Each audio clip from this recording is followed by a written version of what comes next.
Halo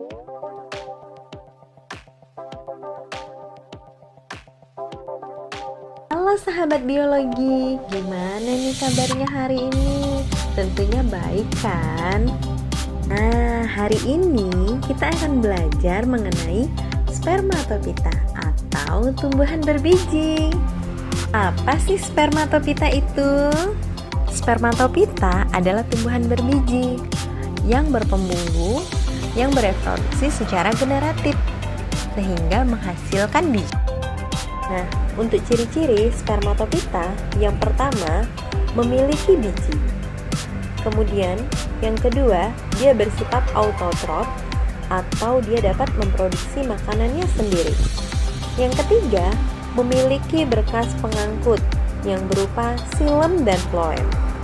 Xilem merupakan berkas pembuluh yang mengangkut air dari tanah dan diedarkan ke daun. Sedangkan phloem merupakan berkas pengangkut hasil fotosintesis yang diedarkan ke seluruh tubuh. Selanjutnya, ciri-ciri berikutnya menghasilkan bunga dan strobilus. Ya, klasifikasi spermatopita. Apa saja sih klasifikasi spermatopita itu? Spermatopita dibagi menjadi dua kelas. Yang pertama, ada kelas Gymnospermae atau tumbuhan berbiji terbuka. Kemudian yang kedua, ada Angiospermae atau tumbuhan berbiji tertutup. Klasifikasi Gymnospermae merupakan kelas tumbuhan berbiji terbuka. Dia memiliki ciri yang pertama. 1. Bakal biji tidak tertutup daun buah. Kemudian yang kedua, dia berupa perdu atau pohon yang biasanya tumbuh besar, kemudian dia bercabang-cabang. Lalu ciri-ciri yang ketiga, belum memiliki bunga sempurna sehingga berupa strobulus. Nah, selanjutnya kita akan bahas tentang Angiospermae. Angiospermae merupakan tumbuhan berbiji tertutup yang memiliki ciri-ciri yang pertama, bakal bijinya diselubungi oleh daun buah. Kemudian yang ketiga, berupa herba, perdu ataupun pohon. Kemudian ciri yang ketiga, bunganya sudah sempurna, sudah memiliki kelopak, mahkota bunga, dan alat kelamin jantan dan betina, serta memiliki putik dan benang sari. Setelah kita mempelajari klasifikasi dari spermatopita, sekarang kita akan mempelajari klasifikasi dari Gymnospermae. Gymnospermae dibagi menjadi 4 kelas. Yang pertama, kelas Cicadopita. Yang kedua, kelas Ginkgopita. Yang ketiga, ada kelas Coniferopita. Kemudian yang keempat, ada kelas Cnitopita. Nah, kira-kira apa saja sih ciri dari Cicadopita ini? Nah, untuk ciri-ciri Cicadopita ini, yang pertama, tumbuhan ini tidak bercabang dan memiliki daun majemuk. Nah, untuk contoh dari kelas Cicadopita, salah satunya adalah Cicasumbii yang biasa kita kenal sebagai pakis haji. Untuk klasifikasi Gymnospermae yang kedua yaitu Ginkgopita, pada divisi ini hanya memiliki satu spesies, yaitu Ginkgo biloba. Ginkgo biloba ini berasal dari Cina. Daunnya seperti kipas dan daunnya mudah gugur.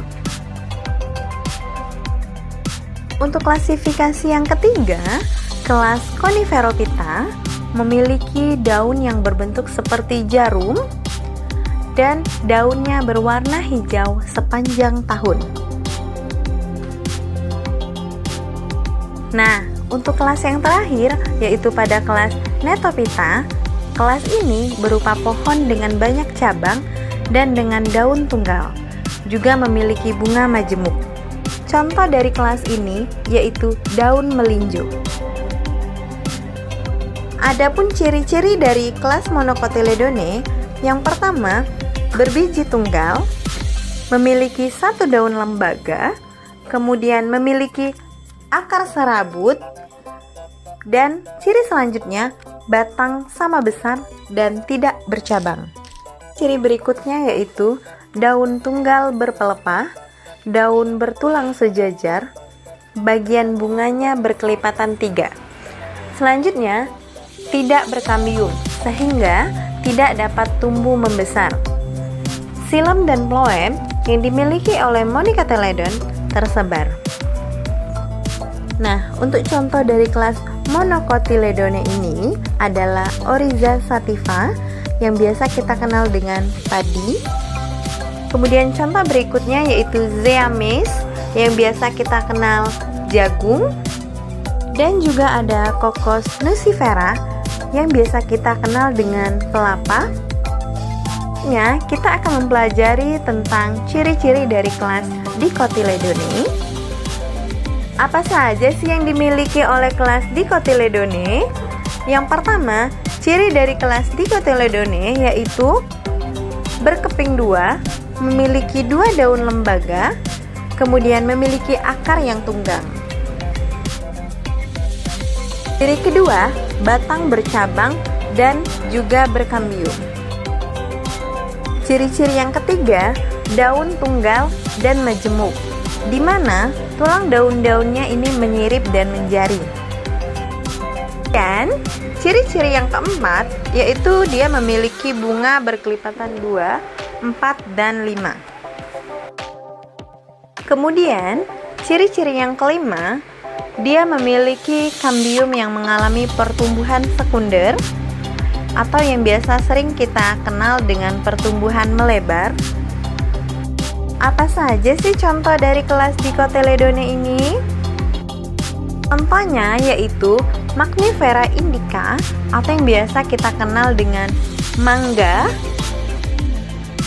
kemudian Manihot utilissima,